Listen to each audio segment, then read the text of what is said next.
Hola amigos y amigas de Historias Destacadas, hoy nos vamos a dar un gustito, un lujo, tener acá al profesor Fabio Nigra.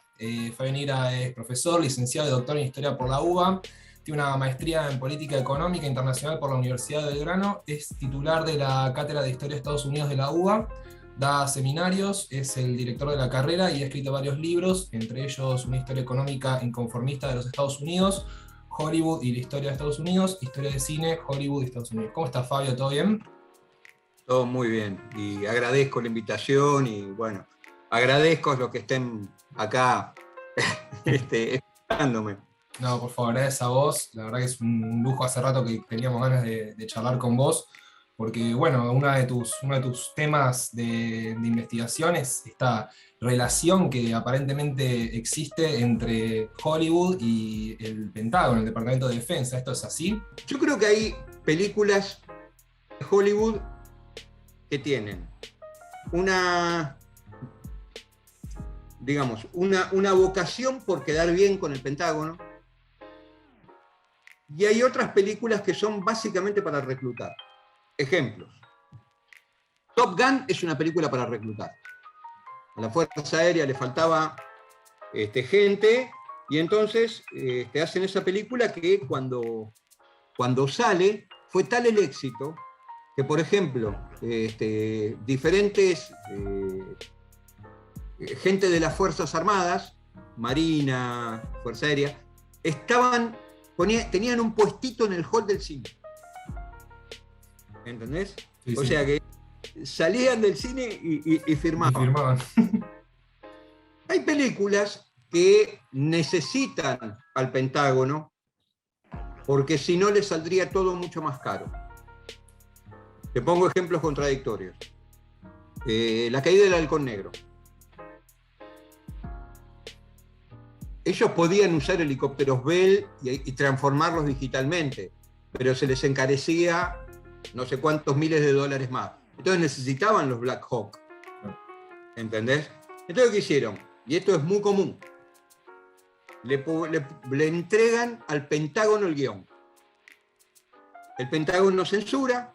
En la caída del Halcón Negro hay un par de censuras muy evidentes y un par de mentiras bastante gruesas. ¿Sí? Y entonces los tipos abarataron costos.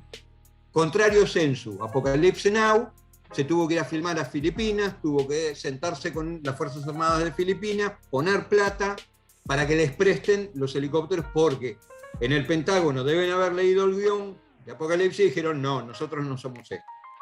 Pero hasta te censuran malas palabras. No, un oficial del ejército de Estados Unidos no dice malas palabras.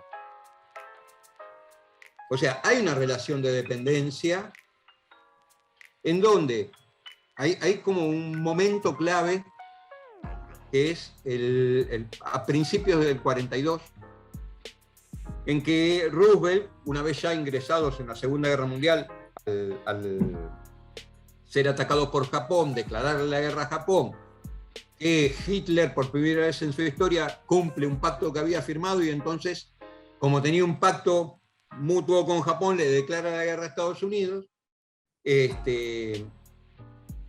Roosevelt arma lo que se llama la OWI, Office of War Information, la Oficina de Información de Guerra, en donde concentra varias dependencias que andaban dando vueltas, entre ellas la abuela de la CIA, que es la OSS, y otra que tiene que ver con o sea, la propaganda bélica. Entonces, todos los guiones iban a la OWI, eran censurados y los devolvían para que hagan la película que la guerra necesitaba. Películas tales como Bombardier o películas tales como, qué sé yo, 30 segundos sobre todo. ¿Entendés? O sea, es íntima la relación entre el Pentágono. Claro, pero en un contexto de guerra es más entendible, ¿no? Pero digo, esto se mantuvo en el Estados tiempo. Unidos vive en guerra. Claro. O sea, acordate que JFK, ¿con qué empieza la película JFK? ¿Te acordás? Y acá me mataste, ¿eh? Ike Eisenhower, una filmación de Ike Eisenhower. Recuerdo para el público atento que Ike Eisenhower fue el comandante supremo de la Fuerza Expedicionaria Aliada. O sea, era el jefe de todos los jefes del avance sobre África y Europa en la Segunda Guerra Mundial. Eso le dio un prestigio y una muñeca, porque para poder hacer convivir a Patton y Montgomery, que eran dos egos infernales, yo creo que la gente debe haber dicho, este es un político fenomenal. El tipo fue presidente, conservador, republicano. Vos pensás que puso fin a los gobiernos demócratas desde 1933, y esto fue en 1952, ¿no? Pero cuando se va, en el 60, su discurso de despedida es: señores, cuidados con el complejo militar industrial, porque eso esclaviza al pueblo. ¿Qué es el complejo militar industrial? Para decirlo rápido y mal, es la íntima alianza entre las Fuerzas Armadas y la industria.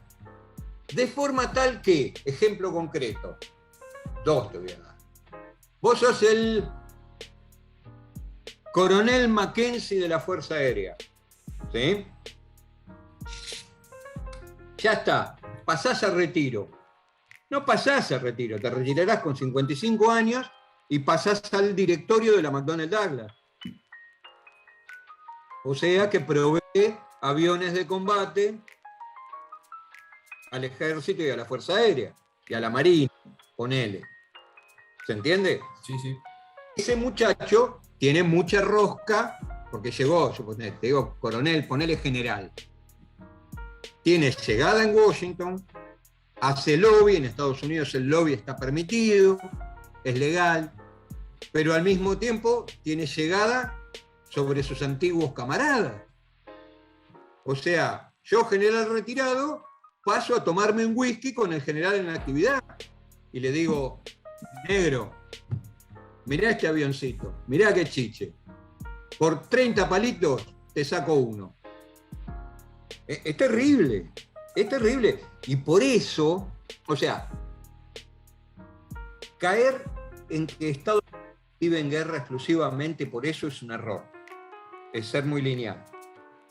Estados Unidos, digamos, es un país muy grande y muy complejo, tiene muchos intereses encontrados, pero tiene fracciones de clase que van alternando en el poder, confrontando y reposicionándose según el momento y las condiciones. En consecuencia, el complejo militar industrial en la época neoliberal, o sea, desde Reagan para acá, ha llegado a un grado de importancia y desarrollo que no sé si sabías, pero hay una bolsa especial para contratistas de defensa. O sea que si Washington, suponete, el Congreso vota pedir una licitación para un nuevo avión de combate, las acciones de Boeing por ahí suben. ¿Se entiende? O sea, llegamos a ese nivel. Pero esto también está en un plan más general. O sea, Estados Unidos, digamos, yo soy muy partidario, por más que haya gente que no está de acuerdo conmigo, yo soy muy partidario de la teoría de la burocracia. O sea, no digo que el presidente es un pele que no existe, lo que digo es que el presidente es la cabeza de un engranaje muy grande que es el aparato burocrático. Y el aparato burocrático es el que le informa al presidente. Y el aparato burocrático está infiltrado, para decirlo de alguna forma, o atravesado por los intereses materiales de las diferentes fracciones de clase. Entonces, ¿qué le llega al presidente? Cuando el Departamento de Estado hace un informe, o cuando la CIA hace un informe, o cuando el Departamento de Vivienda hace un informe, hay un aparato burocrático que está de alguna manera condicionado por las tensiones de clase y las relaciones. O sea, para mí, la teoría de la burocracia, ahí, si vos a la teoría de la burocracia la asumís con teoría de tensiones de fracciones de clase, a mí me parece que cierra la idea. Podemos discutir todo lo que vos quieras. Pero, o sea, ¿qué requeriría comprobar eso? Una investigación que desde acá a Argentina es casi imposible, porque tendrías que ir a Washington y entonces armar. Vos sabés que hay periódicamente se publican el Who is Who. Yo tengo uno acá, el Who is Who. Está por ahí arriba, o acá abajo, qué sé yo. Mirá, ¿Qué sería? Who is Who in American Politics. ¿Quién es quién en la política de Estados Unidos? Y también está para las grandes industrias. Entonces, si vos empezás a cruzar esa información y ves el cargo que desempeñó en la administración tal, vos podés armar un mapa de intereses, contradicciones y política. En el largo plazo, demócratas y liberales, que no tienen una gran diferencia, uno es la izquierda de la derecha y otro es la derecha de la derecha. ¿Sí? Esos son los dos partidos. Pero en líneas generales tienen un objetivo estratégico desde la Segunda Guerra Mundial. ¿Y ese objetivo estratégico cuál es? Es mercado libre absoluto bajo la hegemonía de Estados Unidos. Entonces, más de una vez, la cuestión bélica estaba en función de mantener la defensa del mundo libre, Guerra Fría, ponele, pero desde que cayó el muro de Berlín, vos tenés otros problemas a solucionar. La competencia interaliada, o sea, no es lo mismo Alemania de 1955 que la Alemania de 1995. Y entonces hay una tensión ahí que Estados Unidos de alguna manera tiene que dejar de pensar que es hegemónico, y entonces lo que hace para poder tratar de ser la voz que pone orden en el multilateralismo que ellos no desean, es inestabilizando zonas. Entonces te invado Irak, entonces voy a Afganistán, entonces saco a un dictador sangriento de Bulgaria o de Libia. Y entonces movilizo tropas. ¿Vos pensás que es el único país del mundo? Y con esto termino para que me hagas una pregunta que no te dejé echar nada. Es el único, o sea, Estados Unidos, promedio de los últimos 20 años, 30 años, el presupuesto militar de Estados Unidos es la mitad del resto del mundo. O sea, sobre 100 de presupuesto militar, el 47, 48 es Estados Unidos. Un mensaje transparente. Claro. Entonces, bueno, pasando un poquito en limpio, hablamos de... Volví loco, ¿no? No, está bien, yo te voy siguiendo. Acá estoy viendo que tengo un librito que se llama Operación Hollywood, que me la habías, no sé si se llega a ver ahí bien. No se ve bien, ahí sí. Me lo habías recomendado sí. vos, porque habla bien de esa relación que existe justamente entre el Departamento de Defensa y el gobierno. Y había un personaje clave, que ahora no me sale el nombre, que era justamente el censor, el que recibía el guión y decía, bueno, ¿cómo? No, era un militar, sí, ahora no me acuerdo el nombre, pero era un militar que tenía ese cargo de recibir los guiones, sí. Claro, pero a ver, pasando en limpio sería, no es que hay una obligación de las productoras de Hollywood de mostrarles el guión al Pentágono, lo que sí hay un montón de facilidades económicas que lo hacen irresistible, digamos, o sea, por esto que hablamos al principio, que es mejor hacer un buen negocio que una buena película. Entonces, por ahí se necesitan... Sí, pero también te lo pueden hacer muy difícil. O sea, no solamente si vos no te sometés, digamos, no te ayudan, te la pueden hacer difícil. ¿No? Mandándote inspecciones, diciendo esto no se puede, esto es secreto de Estado. Claro, bueno, y me imagino que durante la época de McCarthy era mucho más picante la cosa. Pero bueno, esa sería entrar en otro tema. En otra discusión. Así todo, hay películas post-McCarthy, pero del 60, pero que se postulan, o sea, películas raras, por algo son desconocidas. 6 días de mayo se llama. 6 días de mayo, en donde hay un presidente relativamente débil que quiere firmar un acuerdo de limitación de armas atómicas con la Unión Soviética y le quieren dar un golpe de Estado. Y entonces la película trata de la conspiración que al final, creo que es Kirk Douglas, que siempre fue un tipo muy progre, Kirk Douglas, aunque parezca mentira. No te olvides que es el que bancó a Dalton Trumbo. Es el que lo sacó de la oscuridad de Dalton Trumbo. A partir de ese momento yo dije, epa, mirámoslo a Kirk, ¿no? Hace Espartaco, Claro. nada menos que Espartaco. Una novela escrita por un comunista como Howard Fast, ¿no? Pero en donde él, que es un milico del Pentágono, que es como que ve la conspiración y la desbatata. Pero es sorprendente que Estados Unidos diga, epa, una película de Hollywood con principales actores de Hollywood pensando en un golpe de Estado en Estados Unidos. No, es rarísimo. Puede pasar, puede pasar. Y bueno, después estuvimos hablando un poquito sobre el complejo militar industrial, que es esta relación que existe entre digamos, los contratistas privados y, bueno, no sé si hay contratistas públicos, pero entre ellos y el Estado, digamos. Y esto que vos decías de que se van pasando, que también recuerdo un caso que ahora, bueno, es súper conocido, el que... este muchacho que estaba con Kennedy, que después estuvo en la siguiente administración, que era de la McNamara. Ford. McNamara, ahí está. Sí. Que era de la Ford.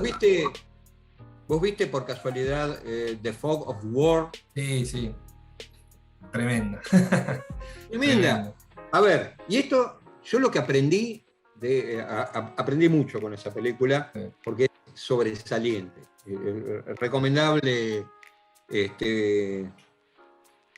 La traducción al castellano siempre fue un espanto, así que por eso lo digo en inglés. Ponele, si querés, un sobreimpreso, porque Pendiente todavía es una falta de respeto que se llame así, la película en castellano. ¿No? Es La bruma de la guerra. Claro. La traducción es La bruma de la guerra, que es un clásico hablar de la bruma, que son, digamos, el humo de los cañones, eso es lo que quiere decir. Una de las cosas importantes que aprendí de ahí, lo que es clase dominante. ¿Sí? ¿No lo escuchaste hablar en inglés a McNamara? El inglés bostoniano, o sea, parecía un inglés en la dicción hablando de McNamara. Pero además, la gran pregunta que me hice siempre, vos dejás un cargo, el primer presidente de la Ford, esta es mi computadora que me hace ruido por una conexión. Vos dejás el cargo de presidente de la Ford, el primer presidente no Ford de la Ford, con sueldo anual, con stock option y todo eso, de $1 millón de 1960 para ganar $25.000. Si eso no es la militancia de la clase dominante, salvo que haya sido un terrible corrupto, pero eso no se sabe. Pero ponerle que no haya sido un terrible corrupto. La militancia de clase dominante, le dijeron, te toca a vos. ¿O no? Y dejar de ganar un laburo en donde era Gardel, había logrado que la Ford tenga ganancias después de años, era admirado, era respetado, a un lugar en donde terminó odiado por medio planeta. ¿O no? Sí, igual. No creo que le importe mucho eso. Lo que sí había como una coherencia en hacer daño, porque después fue presidente del Banco Mundial hasta que se jubiló. Claro. O sea, su objetivo es hacer daño al mundo. Sí. De todas las maneras posibles. De todas las maneras posibles. Bueno, entonces, este complejo militar industrial es parte vital, digamos, de la economía estadounidense. Sustancial.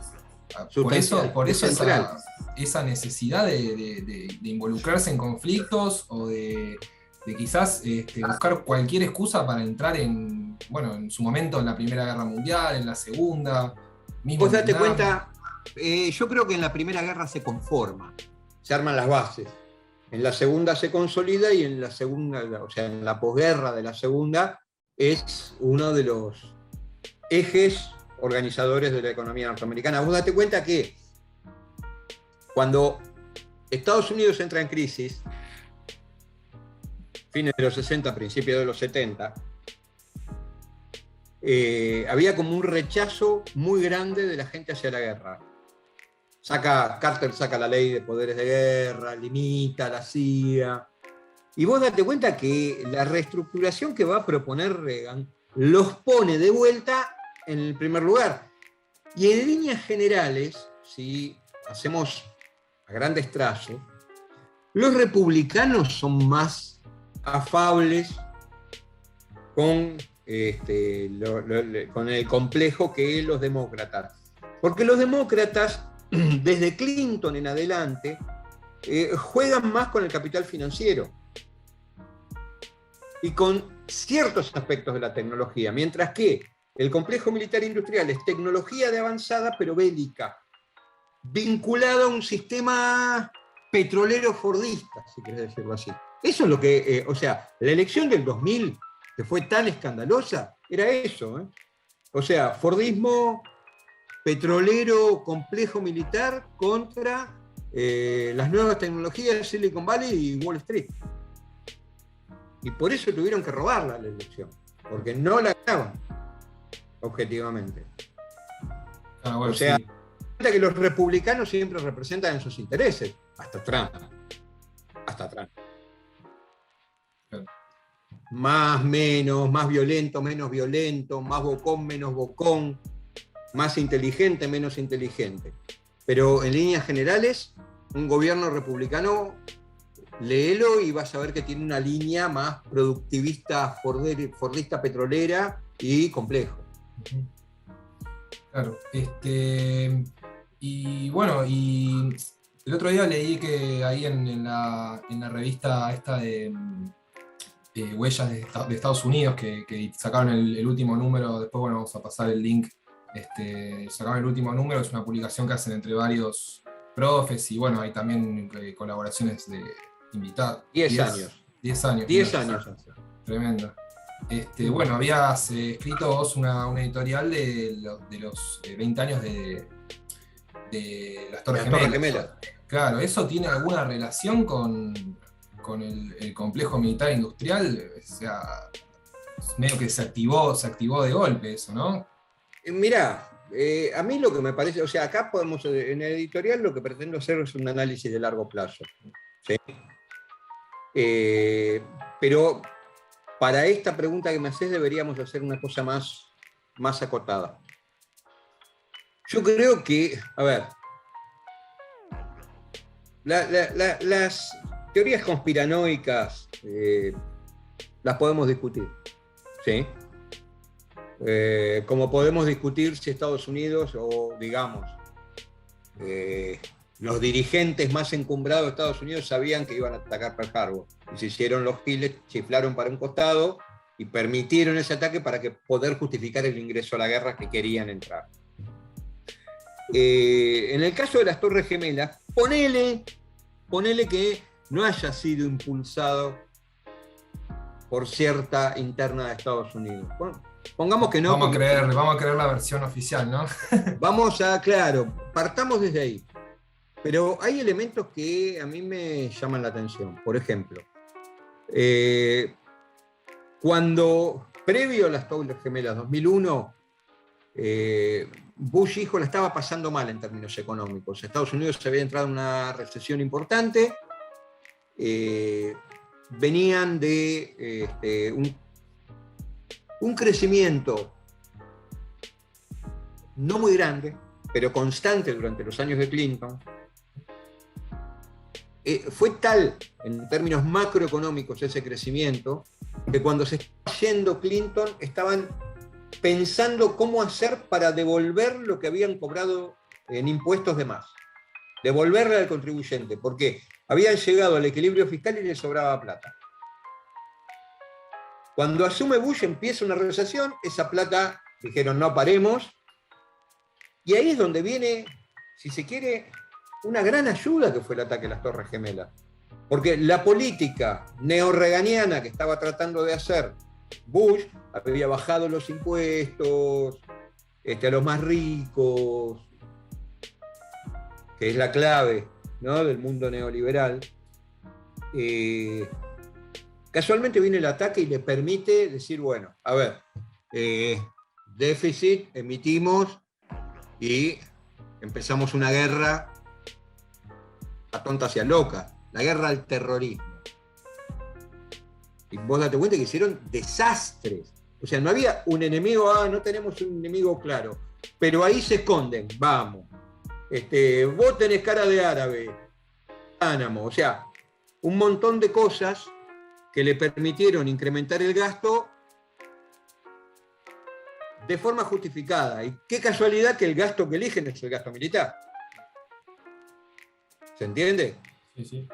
Muchos dicen, detrás de los ataques de Estados Unidos está el petróleo. Puede ser. Mirá, bueno, no hay contradicción entonces. Porque vengo diciendo, Fordismo petrolero complejo, negocio redondo. Claro. Sí, además, no solamente el gasto en lo que es equipamiento militar y eso, que bueno, los lobbies estos están chochos, digamos, sino también aumentó mucho lo que es la seguridad interna y pienso, no sé, en el negocio desde en los aeropuertos, no sé, las cámaras de seguridad, digo, todo eso es ganancia. Alguien gana con todo eso. Y un detalle más.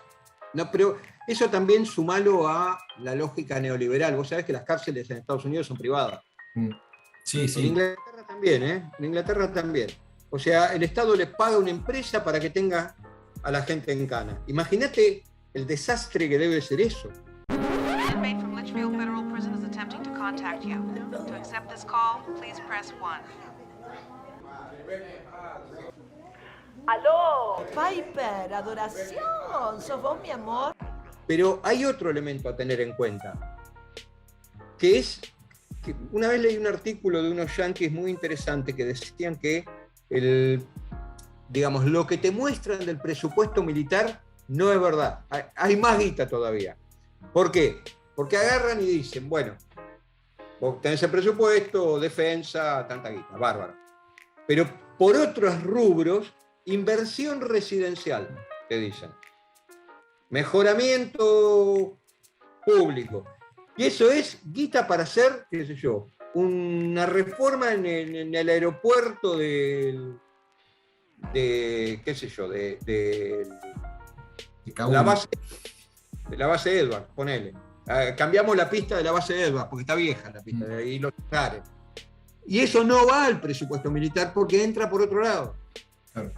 Esos, hay una bocha de rubro. Sí, pienso, no sé, por ejemplo, la comida de las tropas que están en Afganistán, todo eso tercerizado, Es todo privado. Sí. Todo privado. O sea, desde Clinton, bueno, el caso más grotesco, ¿quién hace seguridad de los altos oficiales de Estados Unidos en Irak, Afganistán? ¿Quién hace la seguridad? Ni idea. Pues, el general Pérez. Llegás en un vuelo de inspección a mirar las tropas en Irak. Empresas privadas le hacen la seguridad. Mercenarios. BlackRock. Claro. Bueno, se dice que también Estados Unidos pierde la guerra de Afganistán por abusar de los mercenarios, digamos. A ver, el campamento militar, un fuerte de avanzada, en medio de las montañas de Afganistán, es una empresa privada. El que hace el mantenimiento de los vehículos es otra empresa privada, otra distinta. El que hace el mantenimiento de las armas es otra empresa privada. Privatizaron todo. Claro. Y los muertos lo pone la clase trabajadora. Y los soldados agarran, te dan bonos. ¿Querés estudiar en la universidad? Bueno, serví 2 años o 4 años y te doy un bono para que pague o te pago la universidad. Claro. O peor, Alejandro Schneider me contaba que en Puerto Rico la educación secundaria toda es privada y es muy cara. Entonces él me contaba azorado que, por ejemplo, padres firmando contratos con el ejército de Estados Unidos para que su hijo, o sea, para que el ejército le pague la secundaria, y cuando salía de la secundaria entraba en el ejército. Bien. O sea, entregaban el hijo por educación. Una cosa de loco. O sea, son un montón de cosas que no se saben, no se conocen, las manejan por abajo. la silencian, y entonces te ponen Sex and the City, te ponen Seinfeld, te ponen The Big Bang Theory, para reírte, pavadas, qué simpático, y en realidad el verdadero Estados Unidos es otra cosa. Y bueno, también, no, esto me quedó esto de la oficinita a la salida del cine. Digamos, ¿eso se sigue haciendo? No creo, o sea, lo hicieron por el notable éxito de Top Gun. Claro, sí, los números son impresionantes esa película. Pues se afiliaron un montón se enlistaron un montón de personas, claro, pues mostraban los aviones. Bueno, vamos a mostrar algunas imágenes ahí, pues creo que ¿cómo se llama el actor? Tom Cruise. Tom ¿no? Price. Tom Cruise. Que lo hacen ahí. Tom Price. Lo hacen parecer más alto de lo que es. Siempre. Siempre lo hacen parecer más alto de lo que Ahí es. están los planos contrapicados, eso que hablaba recién. O le ponen tacones cuando está al lado de la actriz para que esté más o menos parejo. Porque es muy petizo. Claro, y bueno, hay una. No sé si esto lo mencionás vos en alguno de tus libros, o lo vi por otro lado, que apuntan a los chicos. O sea, por ejemplo, pienso en el final de Jurassic Park, creo que es la 1, que es algo que. No sé si la viste, te acordás, pero como que termina la película de una manera muy bizarra, como que los están persiguiendo a los protagonistas unos velociraptors y llegan como a la costa y de repente caen los Marines con un despliegue impresionante anfibio, salen así los barquitos y bajan y muestran el logo de los Marines. De los Marines. Claro, y vos ahí te das cuenta que, no sé si ellos ponen guita o porque acá no le están prestando tanque de guerra ni nada. Es una película para chicos, digamos. Y claro, y apuntan a los niños a que vean eso y digan, wow, quiero ser soldado. Los Simpsons te adelantó por años todo este tipo de cosas. Claro, el muchacho El episodio que inventan como una especie de Backstreet Boys, que Claro. en realidad es letras para que vayas a join the Navy. Oh, say, can you rock? There's trouble in a far-off nation. Time to get in love formation. Your love's more deadly than Saddam. That's why I gotta drop the bomb. La bomba. Sí. Entres en la marina para que te enganches. Es así. Pero por eso, los Simpsons en Argentina, yo siempre digo que no los entienden. En general no se entiende. Se entiende las burradas de Homero, pero tiene episodios que son... El otro día estábamos hablando de un tuit que leí que levantaba al señor Burns, porque decía, bueno, a ver, mantiene un empleado estúpido como Homero, no lo echa. Permite que haya sindicato en la planta, que en Estados Unidos no es lo más común. Si querés hablar con Jeff Bezos, ¿eh? Entonces, dice el tuit, reivindiquemos al señor Burns. Y entonces me reía y me acordaba del episodio Plan Dental, cuando lo eligen delegado Homero, que en su imbecilidad no podía discutir con Burns y el otro creía que era un negociador durísimo. No sé si lo viste ese episodio. Sí.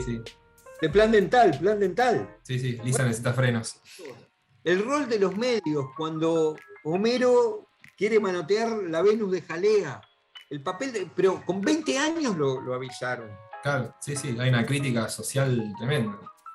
Es terrible los Simpsons. Y cosas que yo me río, porque digo, objetivamente sin ser yankee, pero más o menos conociendo algo de su historia, yo reconozco que hay un montón de chistes que me pierdo. Imagínate un espectador común que no conoce ni la cultura, ni la historia, ni la sociedad yankee. Se pierde casi todo. ¿Entendés?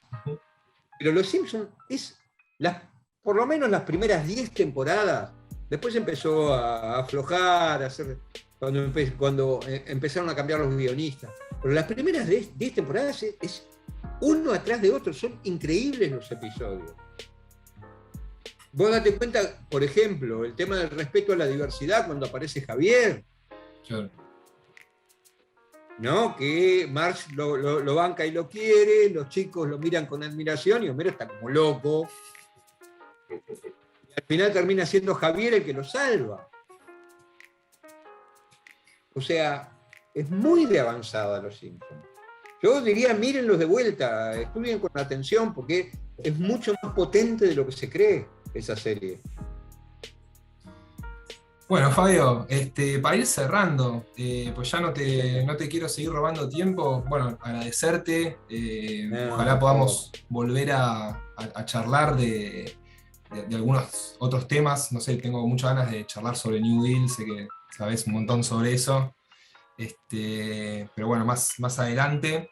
Y un día, si querés, una reivindicación de Lyndon Johnson, que Sí, bueno, me dicen de todo, me insultan en arameo y yo pido un paraguas sobre el tema de Vietnam y te digo, la gestión de Johnson fue, después de Roosevelt, lo más grande que tuvo Estados Unidos. sí, bueno, eso yo, una de las primeras clases que tuve con vos en Historia de Estados Unidos, ahí en la UBA, vos decías, el presidente más progresista de Estados Unidos fue Lyndon Johnson, porque tenía el programa de Kennedy, pero tenía una muñeca.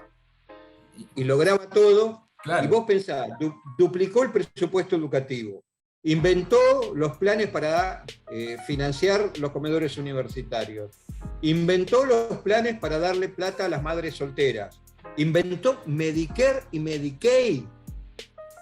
O sea, para adentro, yo ¿entendés? Casi tengo obligación de mirarlo para adentro, más allá de que tengo que entender y opinar sobre su política exterior.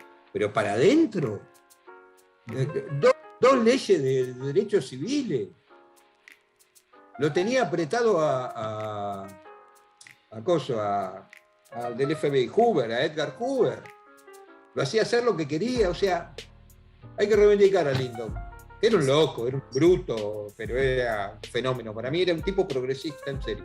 Claro, pasa que no era tan carismático quizás como Kennedy, ni tan fachero. Claro, claro. Pero bueno, Fabio, muchas gracias y bueno, estamos al habla. Estoy atento a tu llamado, lo que decidas. Y muchas gracias por la invitación, saludos a todos. Esperemos volver pronto.